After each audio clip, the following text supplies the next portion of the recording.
अथ पंचमोध्यायः धुंधुकारी को प्रेत योनि की प्राप्ति और उससे उद्धार। सूत जी कहते हैं, शौनक जी, पिता के वन चले जाने पर एक दिन धुंधुकारी ने अपनी माता को बहुत पीटा और कहा, बता धन कहाँ रखा है, नहीं तो अभी तेरी लुआठी से खबर लूँगा। उसकी इस धमकी से डरकर और पुत्र के उपद्रवों से दुखी होकर वह रात्रि के समय कुएं में जा गिरी और इसी से उसकी मृत्यु हो गई। योगनिष्ठ गोकर्ण जी तीर्थ यात्रा के लिए निकल गए। उन्हें इन घटनाओं से कोई सुख या दुख नहीं होता था, क्योंकि उनका न कोई मित्र था न ही शत्रु। धुंधुकारी 5 वेश्याओं के साथ घर में रहने लगा। उनके लिए भोग सामग्री जुटाने की चिंता ने उसकी बुद्धि नष्ट कर दी और वह नाना प्रकार के अत्यंत क्रूर कर्म करने लगा। एक दिन उन कुलटाओं ने उससे बहुत से गहने मांगे।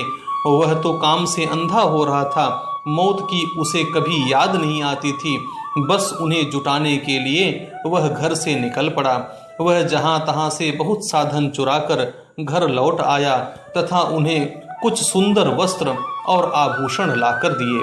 चोरी का बहुत माल देखकर रात्रि के समय स्त्रियों ने विचार किया कि यह नित्य ही चोरी करता है, इसलिए इसे किसी दिन अवश्य राजा पकड़ लेगा।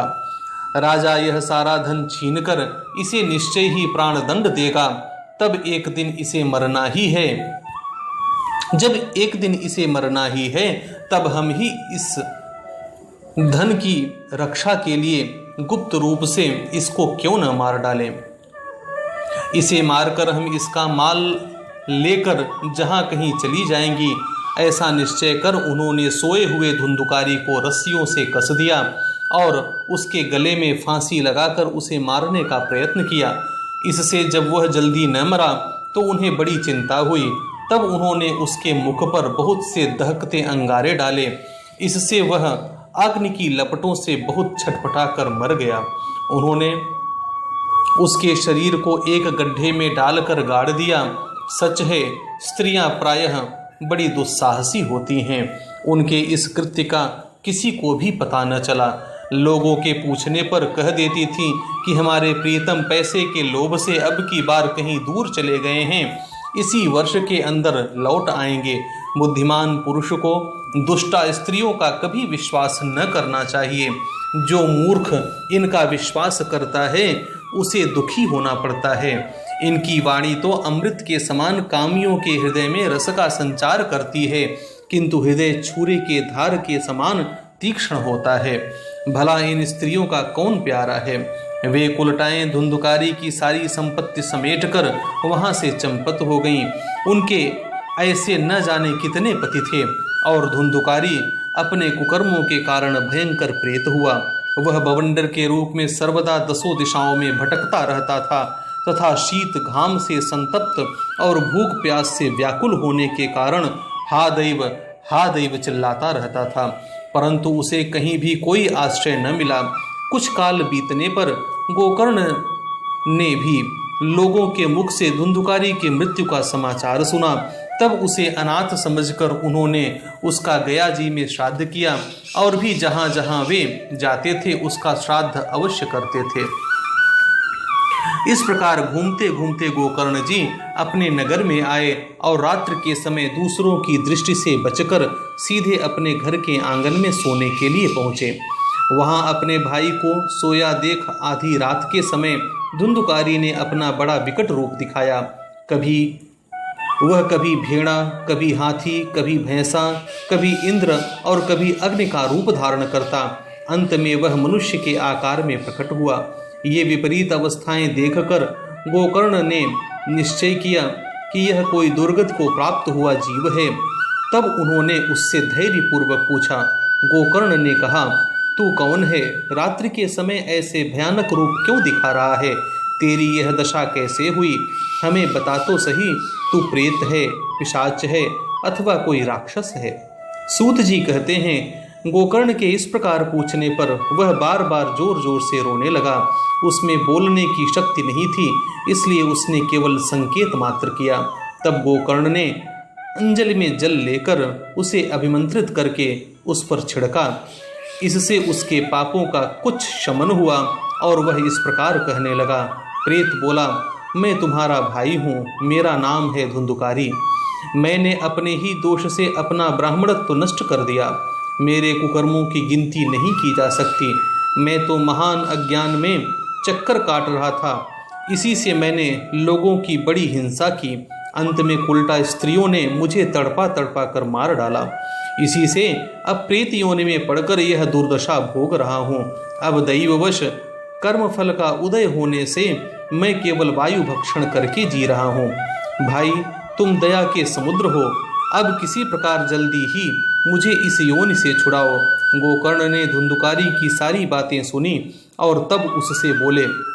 गोकर्ण जी ने कहा, भाई, मुझे इस बात का बड़ा आश्चर्य है। मैंने तुम्हारे लिए विधि पूर्वक गया जी में पिंडदान किया, फिर भी तुम प्रेत योनि से मुक्त कैसे नहीं हुए? यदि गया श्राद्ध से भी तुम्हारी मुक्ति नहीं हुई, तब इसका और कोई उपाय ही नहीं है। अच्छा, तुम सब बात खोल कर कहो, मुझे अब क्या करना चाहिए? प्रेत ने कहा, मेरी मुक्ति सैकड़ों गया श्राद्ध करने से भी नहीं हो सकती। अब तो तुम इसका कोई और उपाय सोचो। प्रेत की यह बात सुनकर गोकर्ण को बड़ा आश्चर्य हुआ। वे कहने लगे, यदि सैकड़ों गया श्राद्धों से भी तुम्हारी मुक्ति नहीं हो सकती, तब तो तुम्हारी मुक्ति असंभव ही है। अच्छा, अभी तो तुम निर्भय होकर अपने स्थान पर रहो। मैं विचार करके तुम्हारी मुक्ति के लिए कोई दूसरा उपाय करूँगा। गोकर्ण की आज्ञा पाकर धुंधुकारी वहां से अपने स्थान पर चला आया। इधर गोकर्ण ने रात भर विचार किया, तब भी उन्हें कोई उपाय नहीं सूझा। प्रातःकाल उनको आया देख लोग प्रेम से उनसे मिलने आए। तब गोकर्ण ने रात में जो कुछ जिस प्रकार हुआ था वह सब उन्हें सुना दिया। उनमें जो लोग विद्वान, योगनिष्ठ, ज्ञानी और वेदज्ञ थे, उन्होंने भी अनेकों शास्त्रों को उलट पलट कर देखा, तो भी उसकी मुक्ति का कोई उपाय न मिला। तब सबने यही निश्चय किया कि इस विषय में सूर्य नारायण जो आज्ञा करें वही करना चाहिए। अतः गोकर्ण ने अपने तपोबल से सूर्य की गति को रोक दिया। उन्होंने स्तुति की, भगवान, आप सारे संसार के साक्षी हैं, मैं आपको नमस्कार करता हूँ। आप मुझे कृपा करके धुंधुकारी की मुक्ति का साधन बताइए। गोकर्ण की यह प्रार्थना सुनकर सूर्य देव ने दूर से ही स्पष्ट शब्दों में कहा, श्रीमद् भागवत से मुक्ति हो सकती है, इसलिए तुम उसका सप्ताह पारायण करो। सूर्य का यह धर्ममय वचन वहां सभी ने सुना। तब सबने यही कहा कि प्रयत्न पूर्वक यही करो। है भी यह साधन बहुत सरल। अतः गोकर्ण जी भी तदनुसार निश्चय करके कथा सुनाने के लिए तैयार हो गए।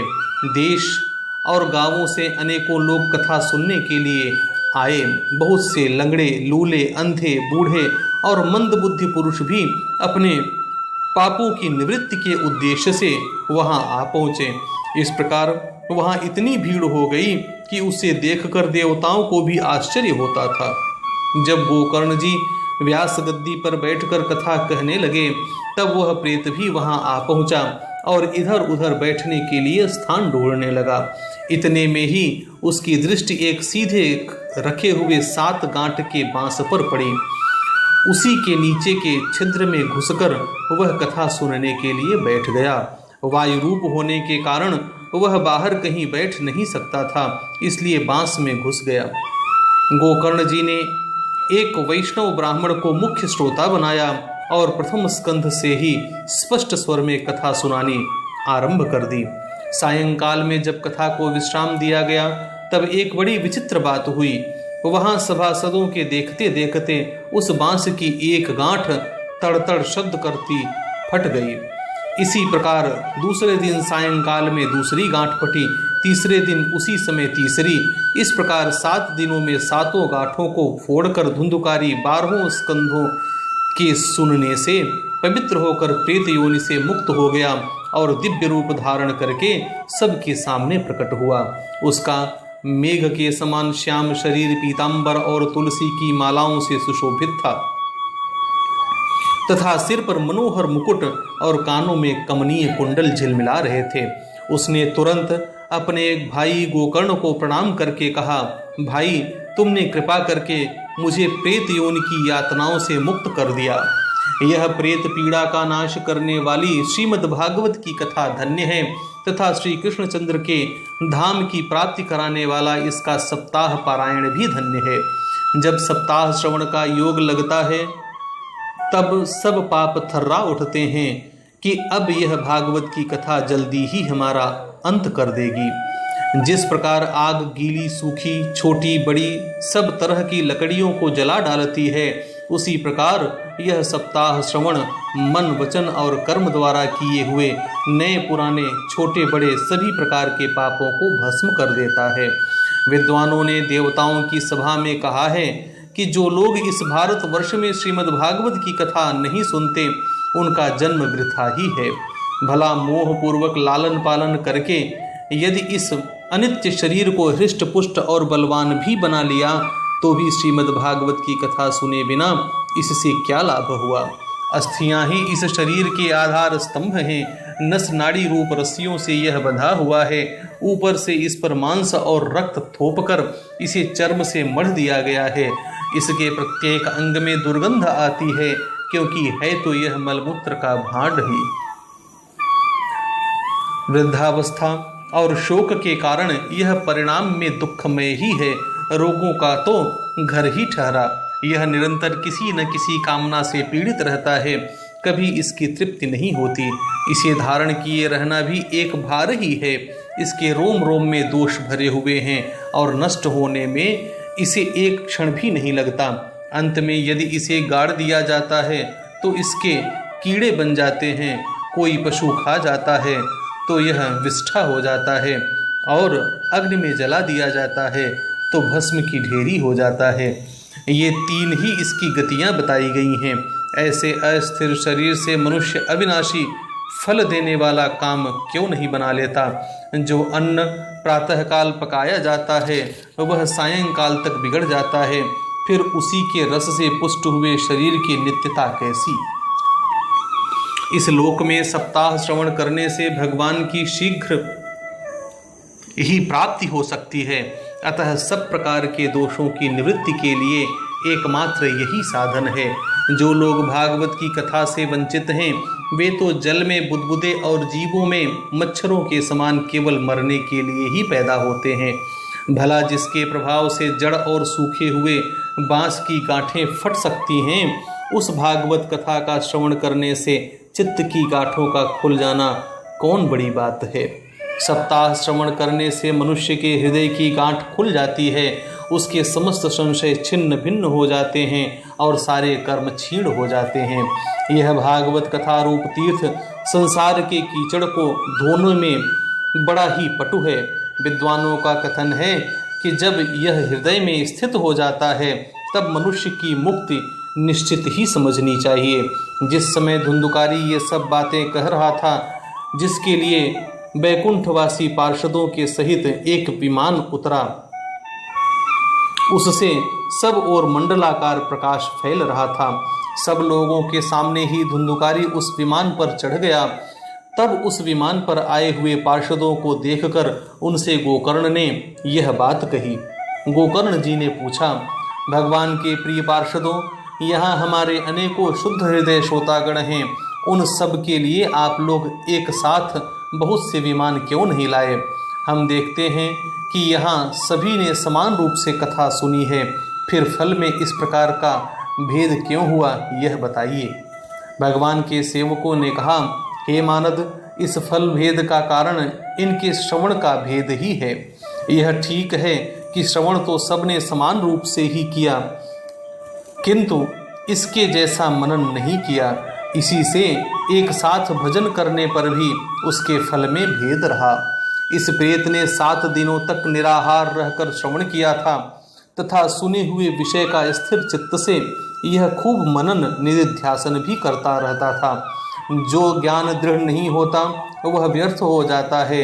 इसी प्रकार ध्यान न देने से श्रवण का, संदेह से मंत्र का और चित्त के इधर उधर भटकते रहने से जप का भी कोई फल नहीं होता। वैष्णवहीन देश, अपात्र को कराया हुआ श्राद्ध का भोजन, अश्रोत्रिय को दिया हुआ दान, एवं आचारहीन कुल, इन सब का नाश हो जाता है। गुरु वचनों में विश्वास, दीनता का भाव, मन के दोषों पर विजय और कथा में चित्त की एकाग्रता इत्यादि नियमों का यदि पालन किया जाए तो श्रवण का यथार्थ फल मिलता है। यदि ये श्रोता फिर से श्रीमद् भागवत की कथा सुने तो निश्चय ही सबको वैकुंठ की प्राप्ति होगी। और गोकर्ण जी, आपको तो भगवान स्वयं आकर गोलोक धाम में ले जाएंगे। यो कहकर वे सब पार्षद हरि कीर्तन करते वैकुंठ लोक को चले गए। श्रावण मास में गोकर्ण जी ने फिर उसी प्रकार सप्ताह क्रम से कथा कही और उन श्रोताओं ने उसे फिर सुना।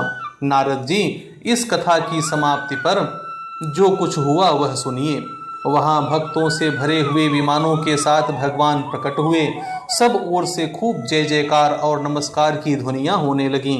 भगवान स्वयं हर्षित होकर अपने पांचजन्य शंख की ध्वनि करने लगे और उन्होंने गोकर्ण को हृदय से लगाकर अपने ही समान बना लिया। उन्होंने क्षण भर में ही अन्य सब श्रोताओं को भी मेघ के समान श्याम वर्ण, रेशमी, पीतांबरधारी तथा किरीट और कुंडल आदि से विभूषित कर दिया। उस गांव में कुत्ते और चांडाल पर्यंत जितने भी जीव थे वे सभी गोकर्ण जी की कृपा से विमानों पर चढ़ा लिए गए तथा जहां योगी जन जाते हैं उस भगवत धाम में वे भेज दिए गए। इस प्रकार भक्त वत्सल भगवान श्री कृष्ण कथा श्रवण से प्रसन्न होकर गोकर्ण जी को साथ ले अपने ग्वाल बालों के प्रिय गोलोक धाम में चले गए। पूर्व काल में जैसे अयोध्यावासी भगवान श्री राम के साथ साकेत धाम सिधारे थे, उसी प्रकार भगवान श्री कृष्ण उन सब को योगी दुर्लभ गोलोक धाम को ले गए। जिस लोक में सूर्य, चंद्रमा और सिद्धों की भी कभी गति नहीं हो सकती, उसमें वे श्रीमद् भागवत श्रवण करने से चले गए।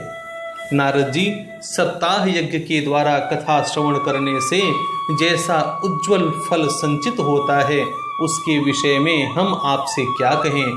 अजी, जिन्होंने अपने कर्णपुट से गोकर्ण जी की कथा के एक अक्षर का भी पान किया था वे फिर माता के गर्भ में नहीं आए। जिस गति को लोग वायु, जल या पत्ते खाकर शरीर सुखाने से, बहुत काल तक घोर तपस्या करने से और योगाभ्यास से भी नहीं पा सकते, वे उसे सप्ताह श्रवण से सहज में ही प्राप्त कर लेते हैं। इस परम पवित्र इतिहास का पाठ चित्रकूट पर विराजमान मुनीश्वर शांडिल्य भी ब्रह्मानंद में मग्न होकर करते रहते हैं। यह कथा बड़ी ही पवित्र है।